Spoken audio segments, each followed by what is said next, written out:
Hey there, everybody. Welcome to today's episode of the Hard Truth Inside the Football Industry podcast with me, Philip Ideson, and Darragh MacAnthony, chairman and co-owner, El Presidente, as I was told it still says in the programme, of English Championship side Peterborough United. A challenging week, I think, for you guys. How are you feeling right now?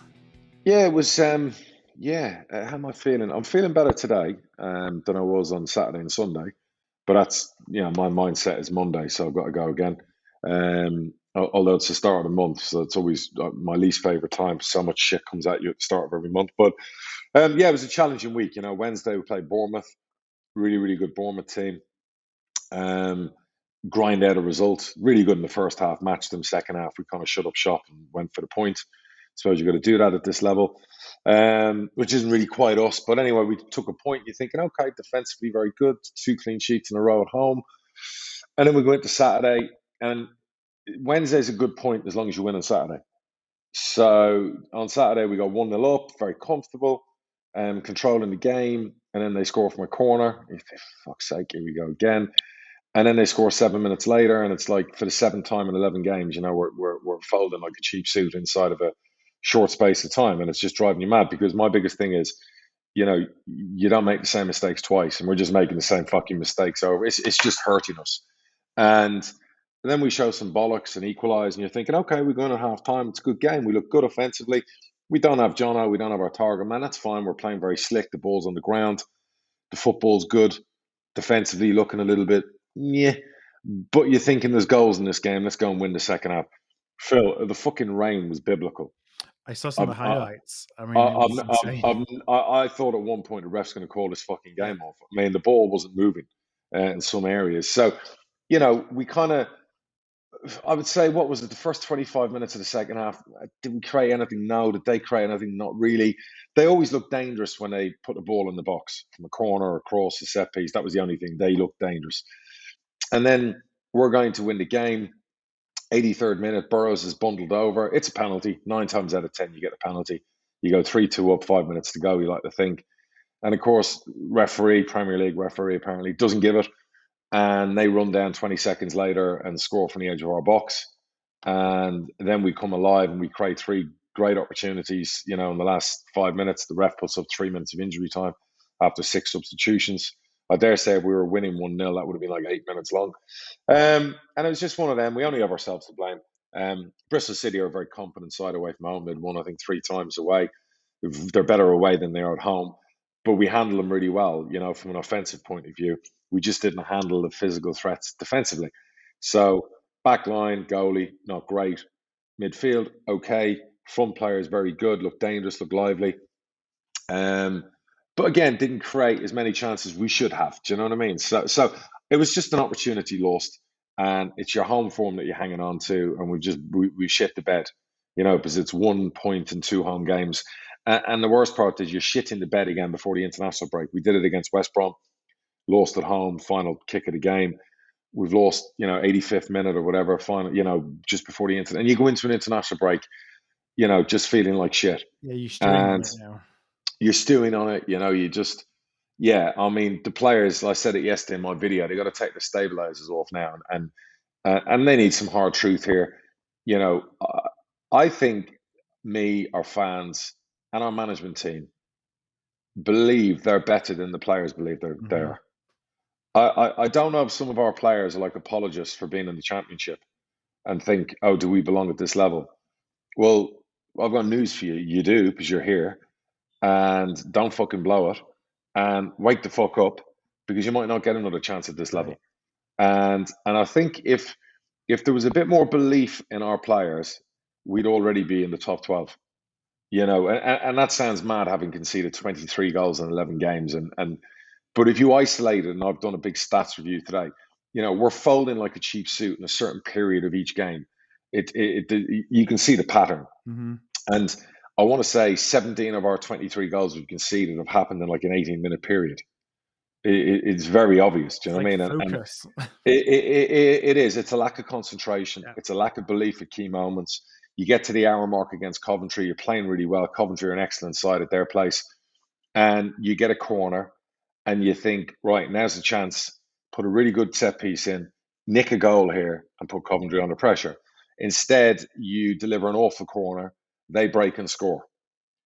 Bournemouth on Wednesday night, the 84th minute, we get a corner.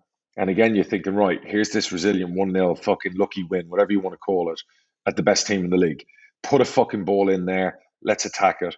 And we don't beat the first man. It's a lazy, lethargic, shitty corner. And those key moments are fucking absolutely like they're shitting on us. Like the championship's it's unforgiving. Our goalie makes a great save on Saturday, and the ball rebounds straight to their fucking player, like 20 yards out. You probably saw the goal. Yeah, it's such a frustrating goal because it's like it had to go through 3 players, and everyone just kind of watched it go in. So 9 times out of 10, the goalie puts it anywhere else but to a Bristol City player. The ball hit back in is mishit and it's scuffed, and you clear it and whatever. And those things aren't working. They're not going our way. And that's the great thing about this league. It is unforgiving, but that's on you as well. You can blame Lady Luck, you can blame referees, like I've just done about the penalty. You can do all of that. But it's key moments in the key game. Kanu comes off the bench, he's put in one-on-one from the right side of the box.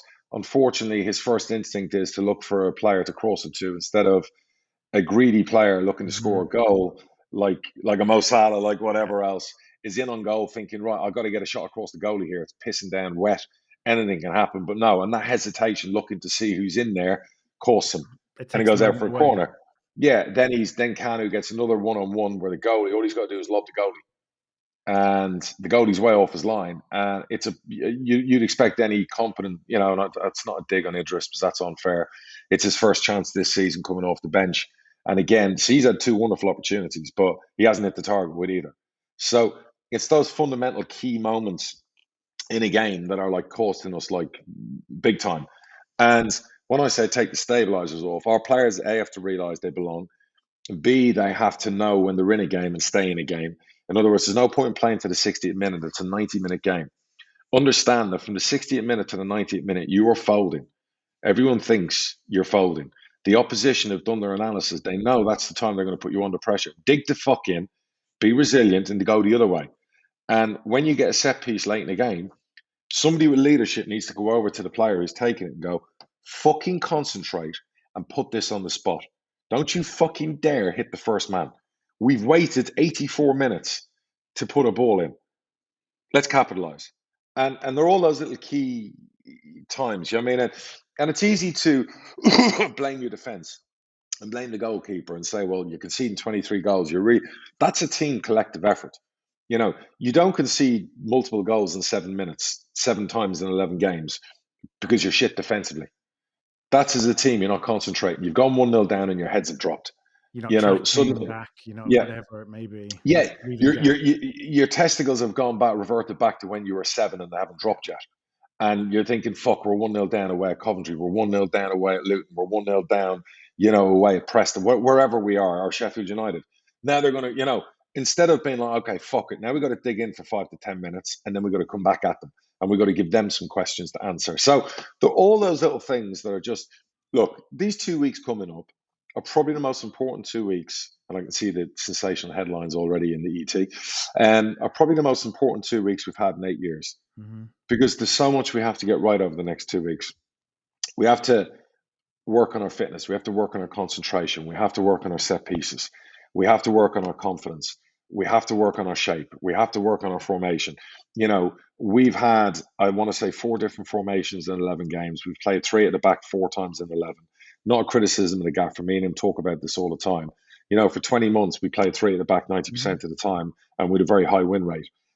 So I always talk about trust in the process. We've been guilty maybe of mistrusting the process and going away from it based on, we need to change this up. Well, no, Blackpool have played the same formation 11 times. Coventry have played the same formation 10 out of the 11 games. If you want to look at teams that are doing well, they're trusting their own process and sticking to it. So, and you recruit for that too, don't you? I mean, you've talked about in the past. You recruit for one formation and maybe a backup.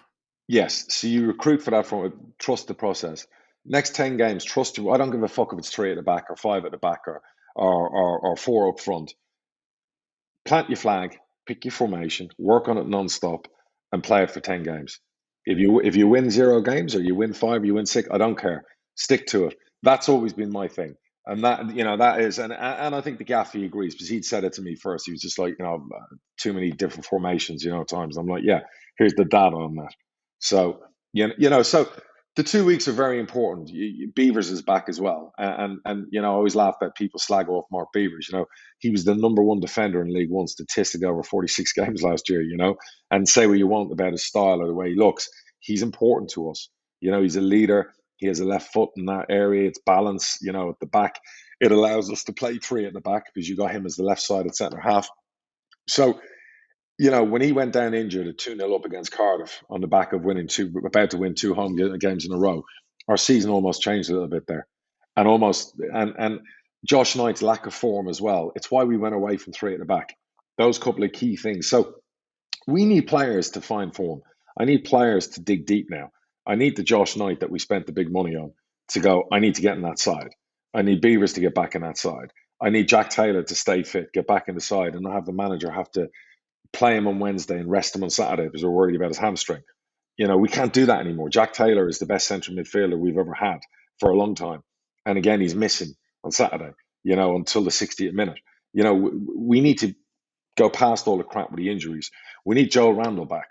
We spent £1 million on that boy because we felt he was going to be part of a fluid front three. And we haven't seen anything of him yet because he had a couple of ins and outs, then he got injured. So we need him back. We need our young striker Ricky back because right now he'd be getting an opportunity and his pace would frighten the fucking life out of some of these teams late on when we're really under pressure and there's no outlet there.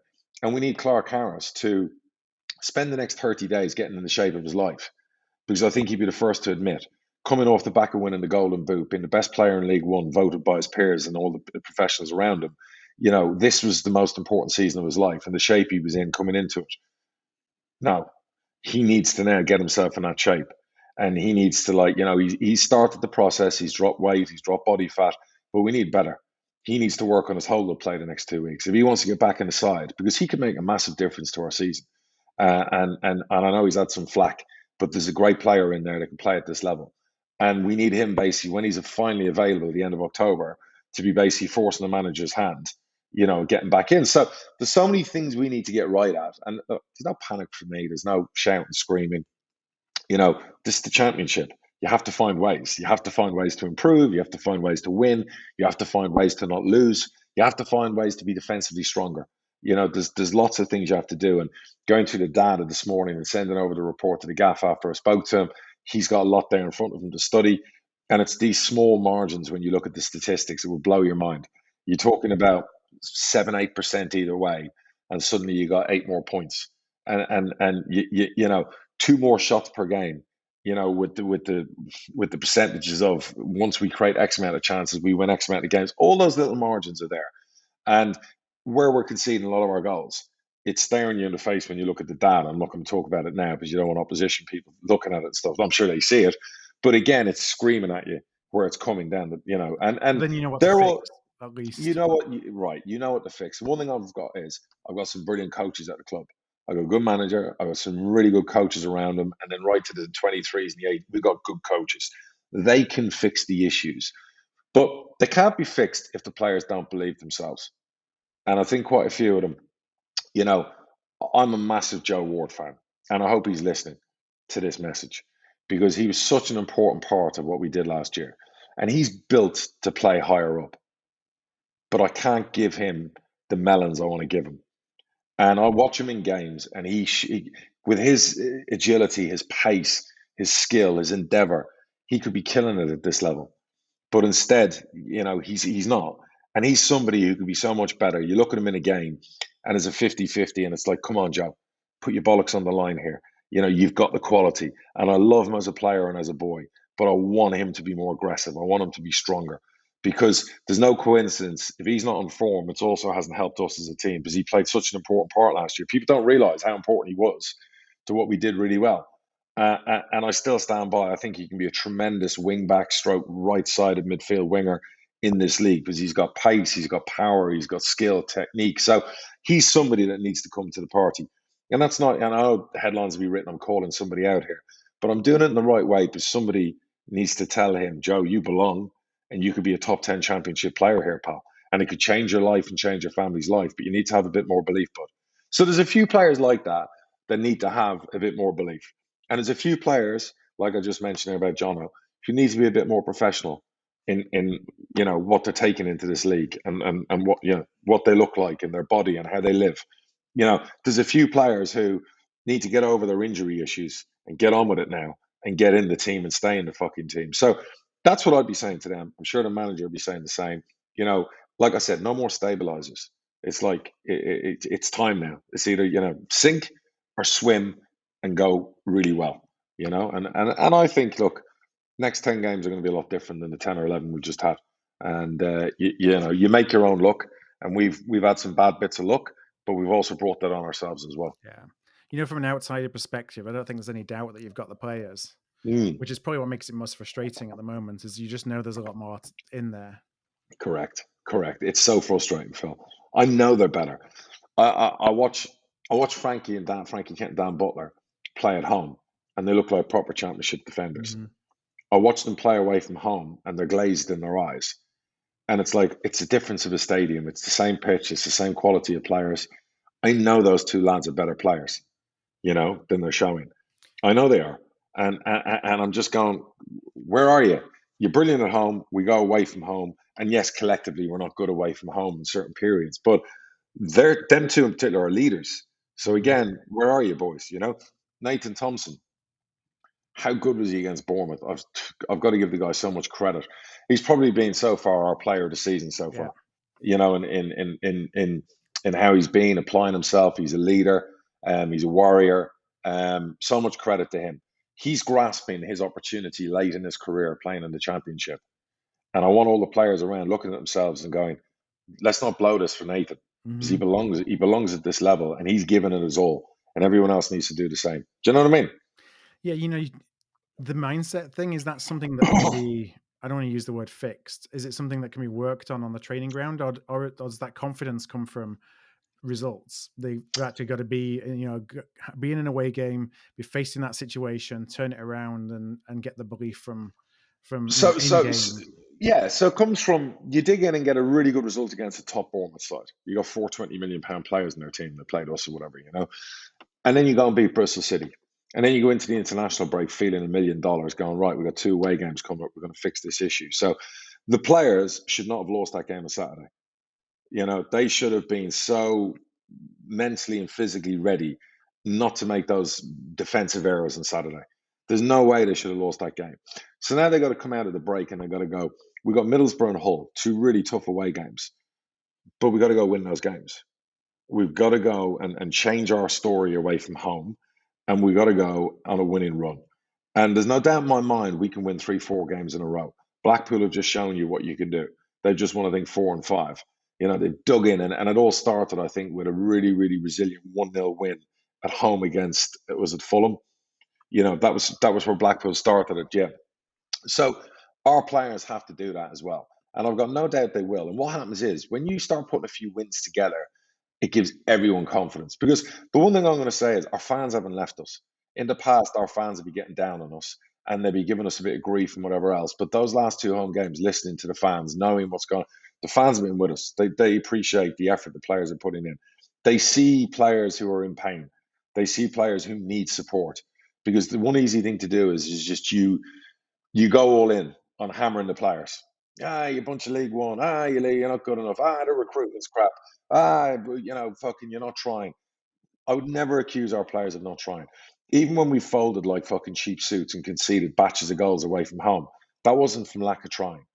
You know what I mean? That was bad circumstances, bad periods in games. Do you know what I mean? So our players are honest people. I've had teams in the past who gave up. I've been around 15 years. I've seen a football team give up a few times. And I can't say in any of the 11 games, even losing 6-2 to Sheffield United, they gave up. They didn't. So I would never accuse this bunch of players of giving up. But I think they definitely have to, A, give themselves more credit, B, dig deeper, and C, put a few games together where they're not conceding silly goals and where they're giving the opposition something to think about. So that's what we need to do. And I'm confident we'll do that. So as much as I'm irritated with everything, this is football. I'd have it no other way. This is the Championship. This is what you fight so hard to get here for. Now, you've been pretty busy off the field as well as on the field the Yeah. last few days. So Johnson Clark Harris got a 4-game ban that you did initially appeal, and then I believe withdrew the appeal. Can you just talk a little bit about that? So yeah, we got the ban sent in. I was fucking outraged. I was so angry about it. I wanted to go like Harry Carey on social media, but I was told to calm down. Um, he's made a mistake. He's put out stupid tweets when he's 18. He's used a word. I'm going to say the word now, and I don't insult anyone. Batty. He's talked about, which is, I think it's got a homosexual connotation to it in a derogatory way. So he's done that at 18. And nobody ever condones that. It's a stupid fucking word, and it's an ignorant word. And certainly in today's day and age, you can't, back then people said loads of stupid shit. But it's unforgivable, yes, but you apologize, you move on. I'm not sure we should be punishing people today for stuff they did on social media a decade ago. I'm not with that. And I know you're a liberal, and I know you might have a different maybe idea on that. I don't know, No, because I but I think know from everybody says things that you look back and think, I did ah something stupid when I was less mature. And ah imagine, like we've talked about, your kids on social and ah kind of the cancel culture. And I mean, as much as a lib I am, I believe that you mature and you move on in your life, and what you say earlier in sure. your life doesn't represent who you are today. No, no, Phil, I did stupid shit when I was 17, 18. It wasn't illegal, but it was stupid shit. But to be judged and punished for even stuff 10 years ago, even when you're 45, I think you're allowed to grow. I think you're allowed to mature. I think times change. I think what's acceptable then isn't necessarily acceptable today. I think everyone's a lot more sensitive nowadays about stuff. We've seen that using words like you just said, "Hey, darling," to some woman, or you just can't say certain stuff now that you could do 10 years ago. Comedians, if you watched Eddie Murphy Raw back in the day, it was one of my favorite shows, comedian wise. The shit he said then, he couldn't get away with now. And I've seen comedians like be cancelled online because of some of their sets they did where there was racial connotations, there was homosexual connotations, there was just stuff you couldn't say now, but you could then. So I was angry because we studied a lot of it. There was a Premier League footballer who used the N word, who basically, because he wasn't professionally contracted to a club, got a free pass by the FA and got to do a course. So there was another player who used tweets to talk about killing gay people. So somebody used the N word, got zero. You then had Cavani had posted something that was seen as a racial slur. He ended up with a 3-match ban. You then obviously have the player who was using the gay slurs and talking about killing homosexuals, who basically got a 4-match ban. You then got Clark Harris, a young black man who made a mistake in his teens, who said the word batty and has had a worse punishment than someone that's used the N word and the same punishment as someone who's talked about killing gay people on a social media post. Does that does that make sense to you as an independent and partial person? Does that make sense to you? No, that the whole Because frustration is there's no consistency. right, so there's no consistency. So I was expecting to come back with a 1-match ban and a 3-match suspended ban and a fine. Okay, fine. And he's got to learn from it and you can't do that shit even when you're 18. So I'm furious and I'd love someone to start a GoFundMe page to spend some money investigating every member of the FA board to see what they all did when they were 17, 18, 19 and 20. Because I guarantee you, if I hired a private investigator, yeah, I could dig up some fucking salacious shit, a lot worse than this, than those people who keep making these rules, these draconian rules. Yeah, this isn't re-educating or educating people. This is punishing somebody where the penalty doesn't fit the crime, in my opinion. I'm sorry, that might upset people nowadays. I've got a lot of gay friends. That might upset them as well. But I'm sorry, it doesn't. Him using those stupid words at 18 shouldn't mean 10 years later he's fined and missing nearly a month of football. No, that's wrong for me. And particularly, we live in a world now where we talk about racism, we talk about changing the game. We're talking about a player when they were 15, 16, or 17 using the N word, not getting a ban. And you're talking about a player who is black, who, makes a stupid comment, ends up with a 4-match ban. That doesn't make sense. So I was angry. We appealed it. The lawyer said, look, we could get the appeal put off for a month. The manager in the end decided to make the decision, look, I just want to get it done and dealt with. So we'll use the month to get him fit in great condition so that we've got a prime peak fit Clark Harris who's going to be like an animal come November time, ready to attack this league. So that's the hope. That's where we are. But yeah, I was raging about the decision because I'm just like, everyone from their ivory towers telling you how you should live and what you should say, and our shit doesn't stink. I guarantee if I look into everyone, and you're a pretty squeaky clean guy, but I guarantee if I track down people from where you lived fucking around Bradford 20 years ago or 30 years ago, probably dropped some fucking bad jokes you didn't want to, but they were cool at the time. And nowadays you'd be fucking cancelled. So, come on. Come on. So yeah, angry. And meanwhile, the FA said you should count yourself lucky it was only 4 games. When Basically. I saw that, yeah, I was just like, yeah, and they'll probably charge me for the stuff I've just spoken about. Just like, I'm like, enough already. Like, enough already. Like, it's nonsense. We need to stop this crap with all of this. We need to stop going after people for the stuff they did 10 years ago. There should be a statute of limitations. Philip, you know American law. I think you could rob a bank 10 years ago, and I think the statute of limitations is 5 to 7 years for that offense.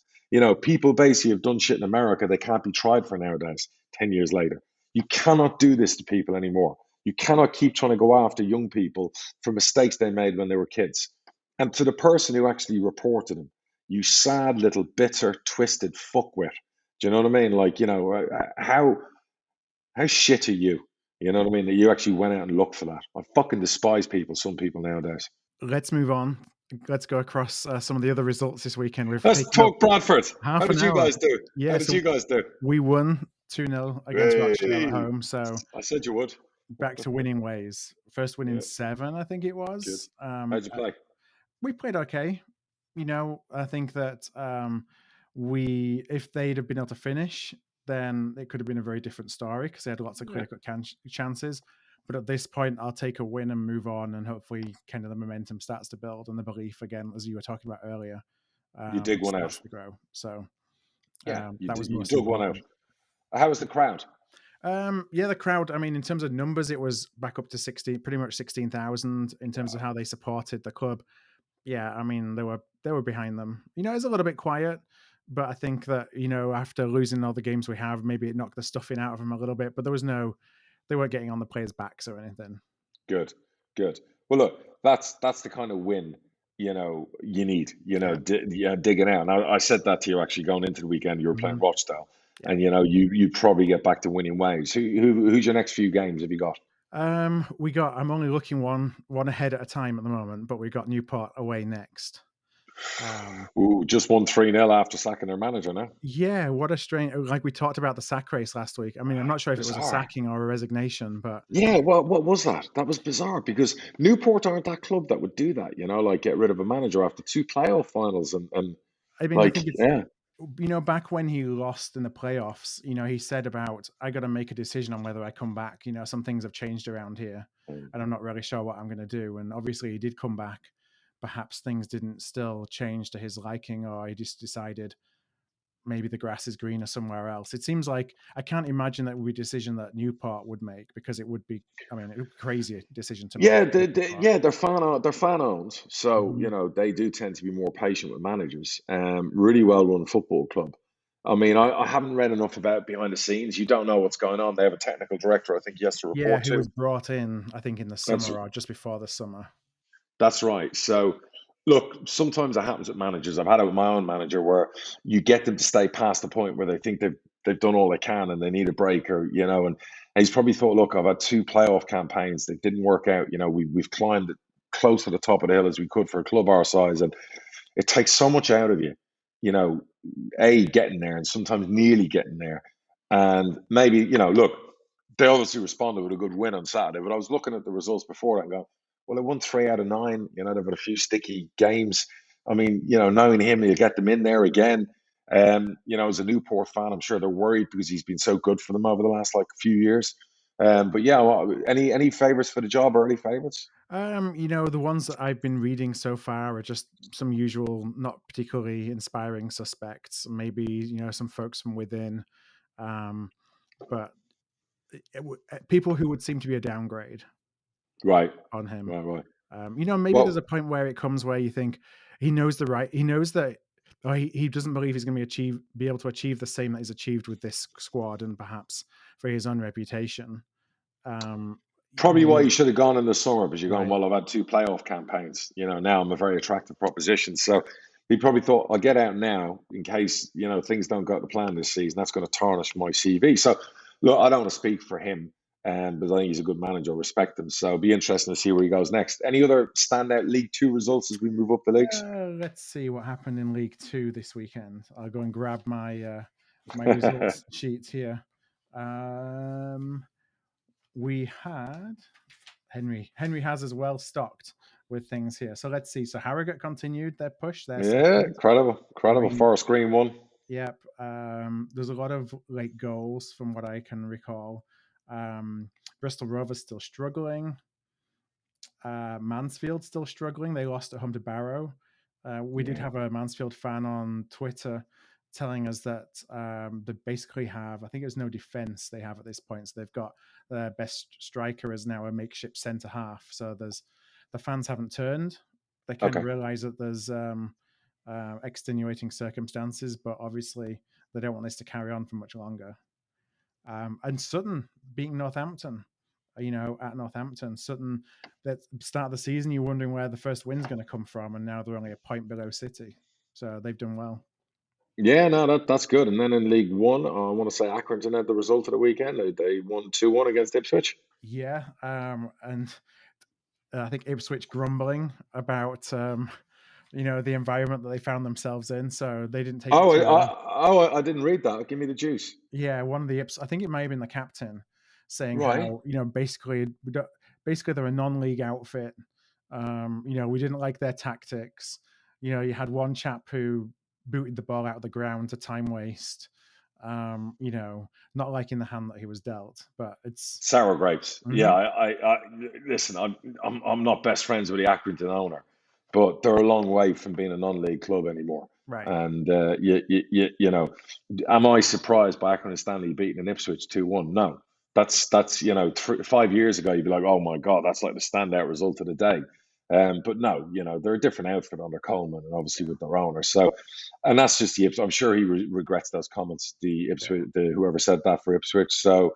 Interesting. I see Sunderland got fucking battered by Yeah. Pompey. Right. Mm-hmm.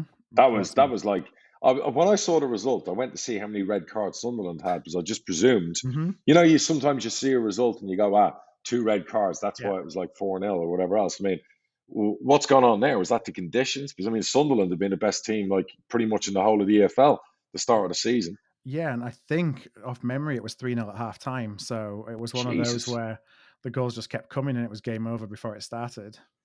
Fair play. And Wigan, obviously, continuing their strong run of results, top of the table. Yeah, we had what else? Oh, Doncaster. So we talked about Doncaster last week being bottom, beating MK Dons at home.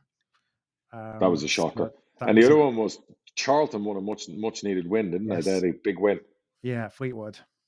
Yeah, Um, that was a big and one. and Oxford winning at Hillsborough. They beat Sheffield Wednesday 2-1. Yeah, not surprised by that. Oxford are kind of been around the periphery of playoffs and whatever else. So that's not a shocker. Rotherham doing Rotherham things again. Yeah, that league's going to take shape. By November, you'll have a Mm. good idea who the three. That's early for me to say that, but you'll have a good idea who your three are that are going to go up out of that league, in my opinion. So we'll have to discuss that maybe the end of November, going into Christmas. Yeah, Plymouth are in. Championship. Yeah, Plymouth again. How did Yeah, so Plymouth do? Plymouth are in third, and I have to give a shout out. As much as it pains me to producer Henry and Bolton, continuing to do well. They're in seventh and looking pretty strong as well. And of course, the local Bolton media went after me, didn't Oh they? yes, Like they did, didn't for they? last thing. Oh my God. Why do journalists always have to like take bits from my podcast and just go, make it like, well, listen, it is what it is. Do you know what I mean? But yeah, obviously I wasn't popular It Bolton way filled after that. filled some column inches in Bolton, didn't it? Yes, yeah. Give me a break. Stop. And if you're going to do it, put an actual link to the podcast in your news article. We're not letting you write about our podcast anymore. We're actually without a link to our website. So there you go. Send Anyone him listening who's over. a journalist, you got to put the link in. So what about the championship? Any Championship. shocks? Well, I think Coventry had a bit of a topsy-turvy week, didn't they? We talked about them, and I don't have the results in front of me, but I seem to recall they lost maybe 5-0, was it, Yep, on Tuesday? And then they turned yep. that around into 4-1 at home to Fulham at the They weekend. blitzed Fulham in like 20 minutes. Hmm. I think they were one down, and then they absolutely battered them for like 20 minutes. Look, Coventry are capable of doing that. We spoke about them last week. Right. It's the madness of the championship. Blackpool had a tremendous win over Blackburn. Hmm. I think Hull turned their form around with a win. At Bournemouth again, unbeaten at another big win. Like I said to you, Bournemouth for me, after playing them and seeing all the teams we've seen, I'm thinking now they'll probably win the league. And then Barnsley down there. Barnsley haven't won in at least 5. I'm not sure if it's more. I only see the last 5 results I know, here. I know the feeling. Yeah, right. But that just shows you how quickly things can change in both directions. That's the league. That's the league. So that's what I'm saying. It's important coming out of the international break to really kick on, and that's key. Did you watch the Liverpool Man City game yesterday? I saw some highlights this morning. Oh wow, that was sensational. Yeah. Sensational game. I mean, there was a period there in the first half, I'd say from the 20th minute onwards, where you're thinking Liverpool looked like a lower league side against Man City. Man City were it looked like posh playing a Premier League team for a minute. And Man City were just so dominant. Whatever Klopp said at half time, fair play, he earned his money. There's a different outfit in the second half. The concern for Liverpool would be that's Chelsea and Man City who visited Anfield now, and that's 2 points, and led in both those games. And the concern would be last 2 games, 5 league goals conceded with that back line. And that's Van Dijk and Matip in centre defence. So that's a concern for me that we're now when we won the title a couple of years ago, Van Dijk, the goalie, did massive points, clean sheets, a lot of wins. I think we won 18 out of 19 at home. And that's 2 draws at home already against, title challengers. So, yeah, it was a great game though to watch. But Enjoyed that. is the realistic expectation for, did you go into that game thinking we should be winning that game, Liverpool Oh, should be yeah. winning that game, or a Oh, draw is yeah. good enough? No, I would expect Liverpool to win every game at Anfield. And Klopp with Liverpool at Anfield, he's got a good record against Man City. I expect him to win every game at Anfield. So, I expect him to beat Man City at Anfield. I expect him to beat Chelsea. This early in the season, I think, having played 4 home games and drawn 2 of them, yeah, that's not good for me. There's so much about Liverpool that's impressive with a strong 11, but there's always those concerns. Like Mo Salah is probably the best player in the world right now, the way he's playing.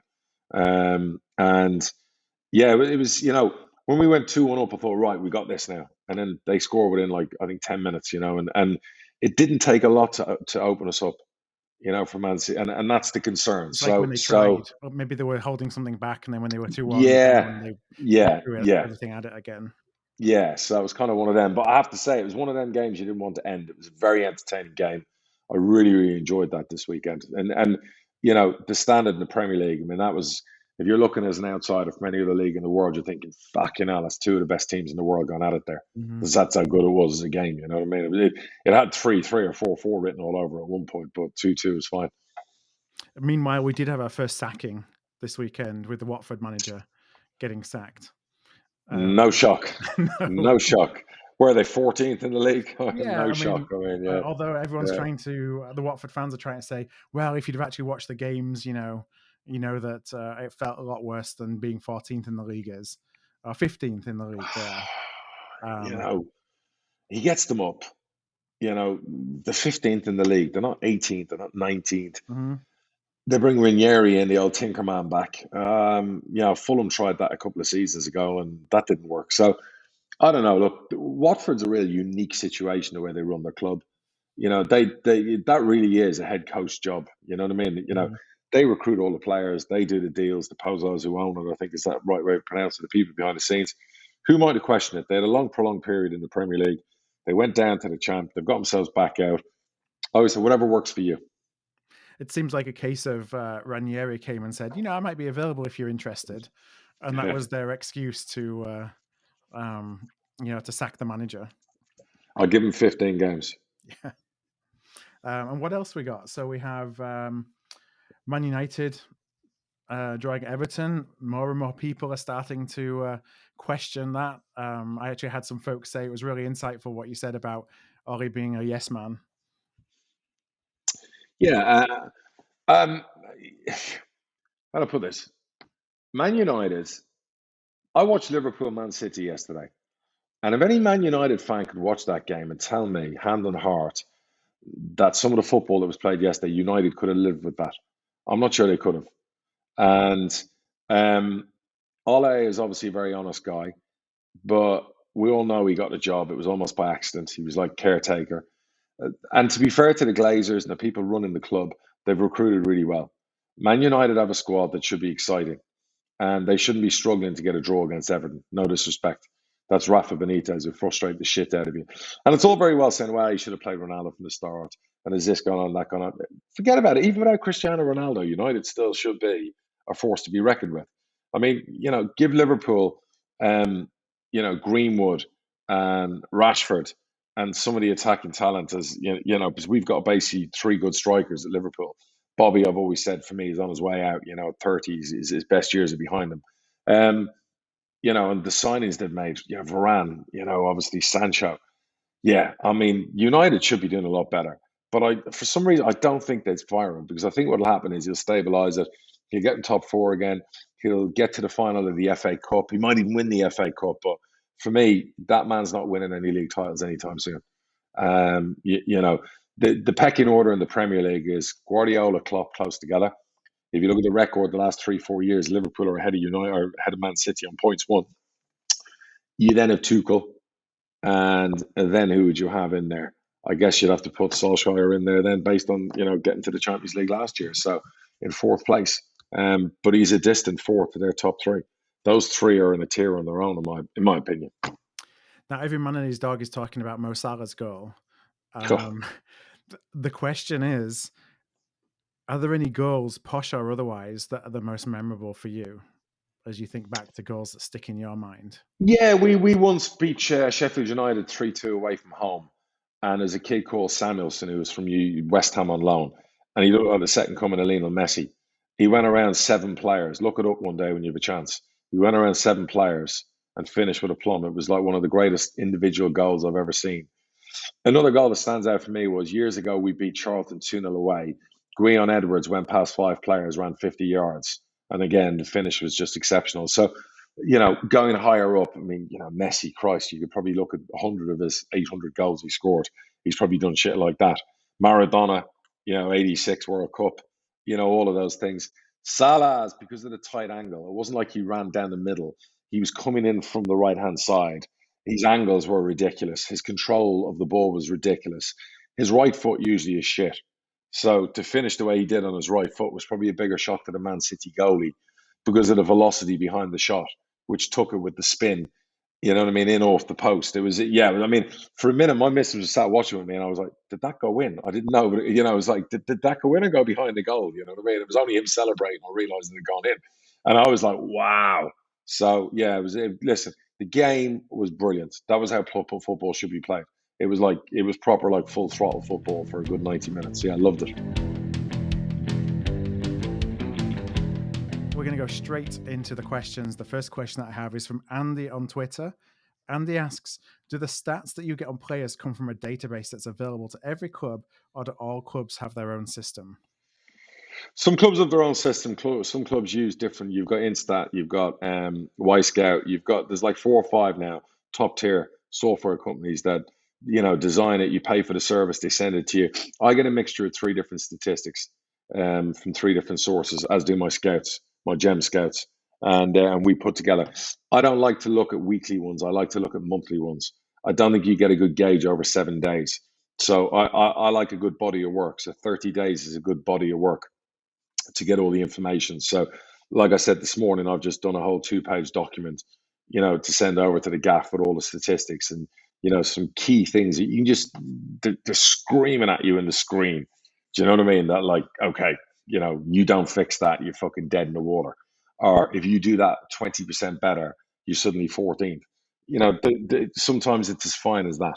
It's just tiny, you know what I mean? But anyway, each to their own. Everyone is. Now, I dare say the bigger clubs probably spend a lot more money and have their own individual statisticians working for them and actually go out there getting data. So, if we had a £300 million budget, I'd probably have a whole, a lot more money in data. We would. I would have a data room and I would have data analysts, you know what I mean? Probably have 4 or 5 of them working on us and all the various leagues around the world. 100%. It'd be like a wet dream for me. Greg on email writes, the amount of Australian players playing in the Premier League seems to have dried up over the last 10 years. What does Darragh think of Australia as a source of talent? And do you have an opinion on the A-League in general? Yeah, I've seen the A League. Not a great fan of it. Good support. I see Sturridge just signed out there. So he's obviously getting one final payday. You're absolutely right. There's been some fantastic Aussies that have come through, and it has dried up. There was a period there where there was 4 or 5 Australians you could name like at a drop of a hat.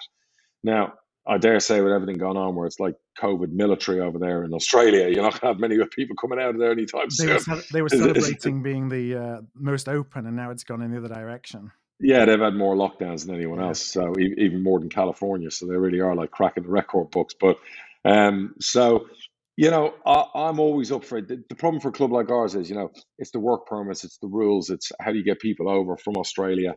It's getting tougher and tougher all the time.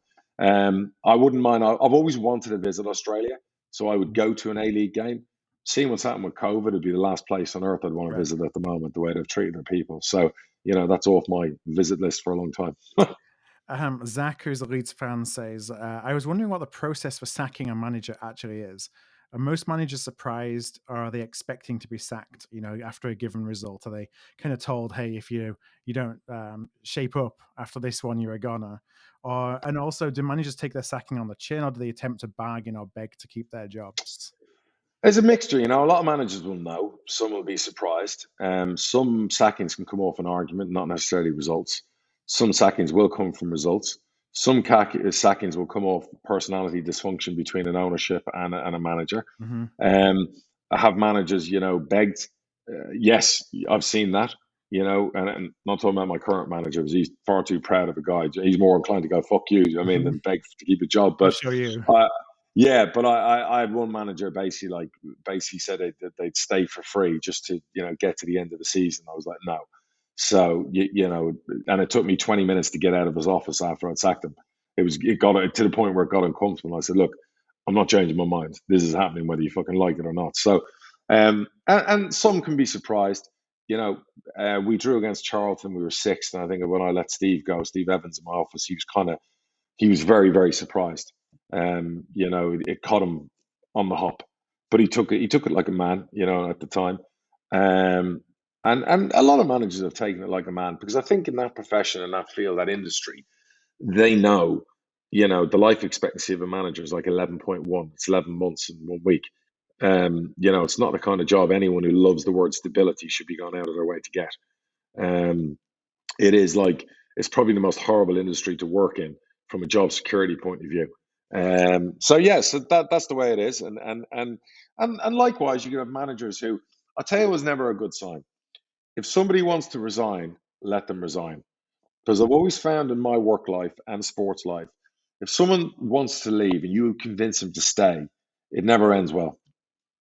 If someone doesn't want to be there, and that includes your missus or your husband, if they don't want to be there, fucking cut them loose and let them find out the grass isn't always greener. But the mistake you can make sometimes is, well, I can make this work and I'm going to make them stay and I'm going to, whatever else. And I've made that mistake too many times in sports and in business, where you think, oh, just like when people are going about Lee Tomlin was released today from Cardiff, oh, get on that and sign him in January. No, we've had too many ex-players come back and it just hasn't worked. And not to mention, we've got about 6 different number 10s. So, and listen, Lee Tomlin's like a young son to me. Do you know what I mean? I love him to bits, but and he'll end up at a good club in January. But yeah, sometimes going back isn't always the way. If he wants to find a home who needs a number 10 and have big crowds and need to get back up the leagues, then there may be a home for him at Bradford. Listen, let me tell you right now, Tomo likes a nice paycheck. So I dare say if Ryan could manage to pay him 10 grand a week, 5 grand appearance, 5 grand a goal, you got yourself the best player outside the championship. And guaranteed promotion. He may be waiting by the phone a while then, if there's yeah, but you say that's 500 grand out of your budget. Yeah. Well, that kind of football he would create goals for. How many extra on the gate would that bring in to pay that? Yeah, so everything's 4,000 extra in. Yeah, that's 50 grand a game. Do that over 15 home games, there's your money covered. So that's the way it works. But it's whether or not you've got the cojones to take that risk. But I know one thing about him: He's far too good for League Two. He's far too good for League One. Right. However, he's at the age in his career where a 3-year contract would probably, like I convinced Beavers to drop from the champ to League One. Mm-hmm. Sometimes the deals can be done. Hey, fucking hell, I would love that, Bradford. So if you're listening, the German owner, Ryan's listening, get in the phone, do what you got to do. Yeah, absolutely, because that is a guaranteed fucking league title. You talked about managers kind of losing their jobs. Yes. And not being pressured into staying when you're ready to go. Now, Yes. have you had situations where you've had managers who their agents start talking up their manager about other clubs because they're trying to put pressure on you to do something that perhaps you haven't done, or whether it's giving them extra budget, or whether, they're wanting a contract extension? The reason I say this is, for us, when Phil Parkinson was in charge and when we were doing well, there was always, somebody else sniffing around when a manager, Sheffield United job comes up, or Blackpool job comes up, or whatever the job is, where suddenly he's talked about, then within a week or two, he's got himself a new contract. How do you think about situations like that? So I don't play into the circus narrative of all of that. And I warned, a few managers who came in, not my current one, who'd been known for that kind of stuff. Don't play games with me, because I know all the press, I know all the journalists, I know all the gossip column writers. So I will find out if it was you or your agent who plant the fucking story. So you work for me, don't play games. I don't deal with a circus well. I'm not fond of a clown show. So, for me, if that keeps happening, I'm kicking them out the fucking door. I can't be dealing with it. So if you want to go to that club, have at it. 9 times out of 10, it's fucking nonsense. Do you know what I mean? And the other thing you do is, I'd tell Barry, ring up Bradford, ring up Sheffield, ring up whoever else, and ask them the question: do you want my manager? If you want my manager, let's do a deal. Just go through the front door. And a lot of shit you read about players here, players linked.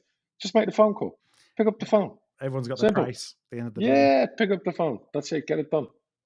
All right. Last question for today is from Jeff, who said, and this is a really interesting one because fans often have a different view than the folks inside of a business. How much would you, as an owner or director of a business, how would you decide your own remuneration? Jeff says not so much a football club, but a typical business. But I think the intention there is the same. Like, how do you set how much a business pays you? Well, when I started my first business, it was like hand to mouth. It was like, I'm trying to build a business, but I'm still got to pay my rent. I still have to pay for my car. I still have to pay for food. And then you get to a point where you're like, okay, if my business is thriving, now I need to buy a house. Now I need to buy a nicer car. And, only you know the answer to that at the end of the day. So, you also have to figure out what salary gives you the life you want. Are you happy living a 7 out of 10 life? Will 100 grand a year do that? Or do you want a 10 out of 10 life where you need £1 million a year? So you have to decide that amount for you. I know what my magic number is to live a life that, has me very excited every day getting up out of bed. And I know a number that I don't want to get out of fucking bed. Do you know what I mean? If I'm not getting it, because I don't want to look at the world earning that. So that comes down to an individual. That comes down to the business. I can't speak for that. Just like you're building a procurement business, you're doing really well. You know yourself the number you and Beth needs, for you, the boys, to live a good life here in Florida. Whether that's 80 grand a year or 100 grand a year, great. You need to get to that figure. And then anything after that's gravy. And you go on from that and that and that. It's very, very difficult sometimes while you're building a business to kind of like juggle that all. It's really difficult. But once you start seeing excess pockets of money, you can make bigger decisions. Mm-hmm. And on that note, we will bid everyone farewell, and tune in and tell your friends and family about it, hardtruthfootball.com. Yep. And we shall see you and speak to you next week. Yeah, and keep those questions coming in. hardtruthfootball.com/contact is the way to go. We love the questions you receive. We thank you for listening in to today's episode, and we'll be back again same time next week. Thanks, Phil.